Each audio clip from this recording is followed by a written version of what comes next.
Bem, o que eu diria para os nossos irmãos antitrinitarianos, aqueles que estão buscando com toda a veemência entender a terceira pessoa da divindade. Eu diria que não se apeguem aos escritos de nossos pioneiros mileritas, aos escritos dos pioneiros quando a nossa igreja ainda estava em formação. Eu diria que eles devem estudar a história, o crescimento das nossas doutrinas e que entendessem que não foi feito tudo da noite para o dia, que foi um processo de anos e anos, e que principalmente estudassem com relação ao desejar de todas as nações. Esse livro ele foi fundamental para dirimir todas as dúvidas, principalmente com relação à Trindade e principalmente tirar dúvidas de muitos pioneiros que afirmavam que Jesus havia sido criado em algum momento da eternidade. Fiquem com Deus, um forte abraço, que o Senhor possa lhes guiar nesse estudo tão maravilhoso. Boa noite, querido irmão, querida irmã. Hoje nós vamos ponderar sobre 2 pontos a respeito da divindade triuna. Eu vou perguntar a vocês, a primeira questão é a seguinte. Muitos alegam que essa doutrina da divindade triuna é a apostasia ômega. Será que realmente ela é a apostasia ômega? Se realmente fosse, a irmã White não teria nos alertado de uma forma tão mais clara, tão mais abertamente, mostrando para o povo do erro dessa doutrina, em seus escritos, em seus manuscritos, mas pelo contrário, ela faz afirmações muito trinitarianas. Ela usa termos em seus escritos como trio celestial, tríplice poder, terceira pessoa da divindade, e não é apenas em um manuscrito, mas em vários, diferentes, em vários livros, em vários escritos ela comenta isso. E realmente, se fosse uma coisa errada, ela não deixaria o povo de Deus em trevas. O segundo ponto que eu queria conversar com vocês é a respeito dos manuscritos dela. As pessoas alegarem que eles foram adulterados. Será realmente que os manuscritos da irmã White foram adulterados nessa questão do trinitarianismo? Se realmente foi, é muito perigoso isso, pois eu não poderia mais crer em nada do que ela tinha escrito quanto a outros assuntos. Será que eu posso confiar naquilo que ela escreveu? Sim, claro que eu posso confiar, porque Deus preservou a palavra dele. Deus preservou tanto a Bíblia como o Espírito de Profecia.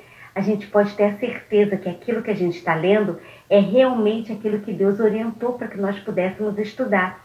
Fazer uma afirmação de que a igreja modificou, adulterou os escritos da irmã White para confirmar essa doutrina é uma afirmação muito temerária, porque se for assim eu não posso realmente acreditar em mais nada. Nós temos a certeza que o inimigo de Deus, ele sim quer que nós não acreditemos mais em nada que provém do Espírito Santo de Deus. Então que o Senhor nos ajude a crer realmente em sua palavra, tanto na Bíblia como no Espírito de Profecia. Eu vou ler um texto aqui de uma carta que ela escreveu. Essa carta é a carta número 6, de 1895, um texto muito tremendo, que eu queria que vocês prestassem bastante atenção. Quando pessoas se sentem competentes para pronunciar julgamento e condenar o Espírito Santo, eles fazem uma obra para eles mesmos que será difícil de contrariar. Toda a cabeça se torna enferma e o discernimento tão fraco que se habilita a julgar injustamente. O Espírito Santo ainda chama. Então aqui fala que o Espírito ainda chama, mas eles não escutam nem atendem ao chamado de Deus. Que isso não se cumpra em você, meu querido irmão, mas que se cumpra o chamado de Deus de ouvir ainda a sua voz. Não possamos cometer o pecado com o Espírito Santo. Olá, amigos. Gostaria de convidar vocês a uma reflexão histórica, baseado no que está escrito no livro Que se assente os teólogos, na página 61. Lá diz que começou uma grande controvérsia na igreja de Alexandria a respeito da natureza da divindade. Ário vezes Alexandre. E aí, isso chegou aos ouvidos de Constantino. Constantino, sem saber o que fazer, levou o caso a Ósio, o bispo mais respeitado da igreja que havia naquela altura. E sabe qual foi a resposta de Ósio? A resposta foi: mande eles deixar essas questões de lado. E Constantino, ao ouvir, mandou uma carta para eles. Inclusive o próprio Ósio foi lá. Só que o problema é que eles não acataram o conselho do bispo mais respeitado da igreja no momento. E continuaram a discussão. E veja bem, Ósio poderia muito bem ter colocado a sua opinião, ter colocado a sua posição, imposto, mas ele não fez isso.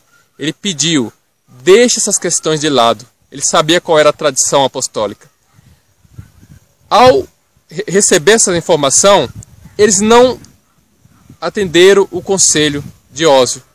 E nós sabemos o que aconteceu depois. Constantino, ao ver toda aquela confusão, convocou o famoso concílio de Nicéia.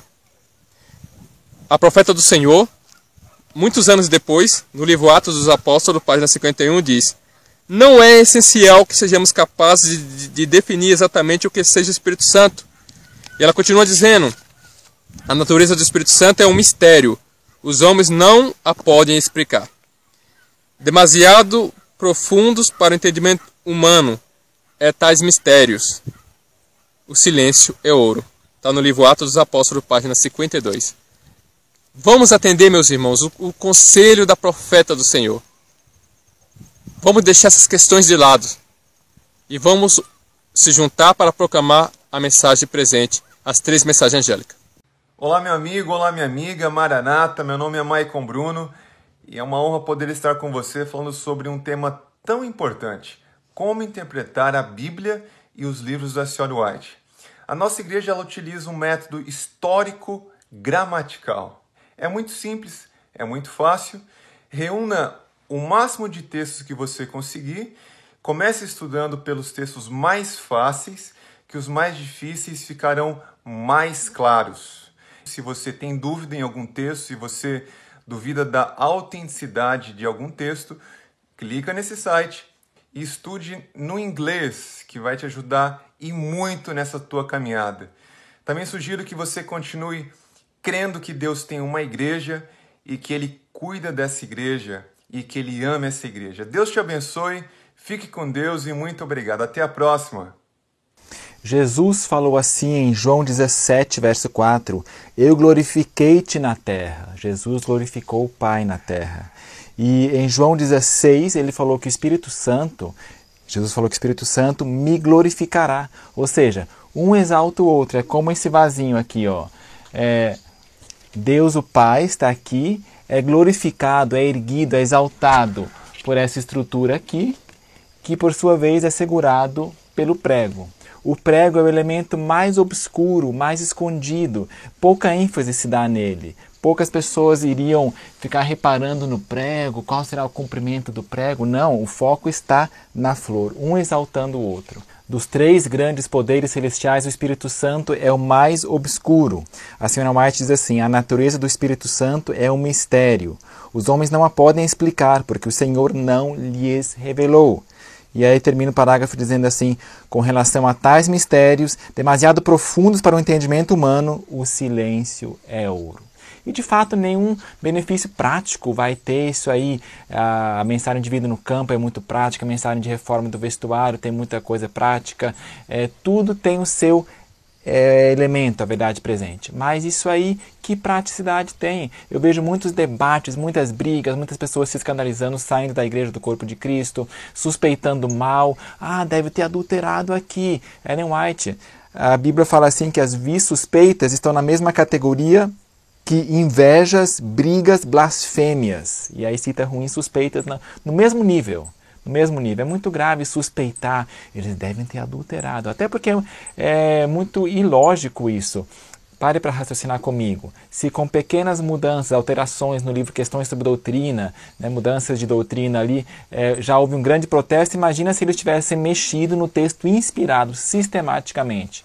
Livros que já existiam na época de Ellen White, já eram publicados, e então alteraram. Não faz sentido, tá? E logo depois diz, contendas de homens corruptos de entendimento e privados da verdade, cuidando que a piedade seja causa de ganho. aparta-te dos tais, ok? Essa é a nossa recomendação, aparta-te de pessoas que ficam brigando, e é disputa, e é contendas, ruins suspeitas, de que até na Bíblia alteraram. Mateus 28 está errado, 1 João que fala 3 testemunhos também está errado, sabe? Então, no que podemos crer? Ah, mas olha só o comentário da Bíblia de Jerusalém, o estudioso falou que nós católicos mudamos. Mas, gente, então você dá mais peso ao comentarista católico do que a profetisa, que fala o Espírito Santo é uma pessoa.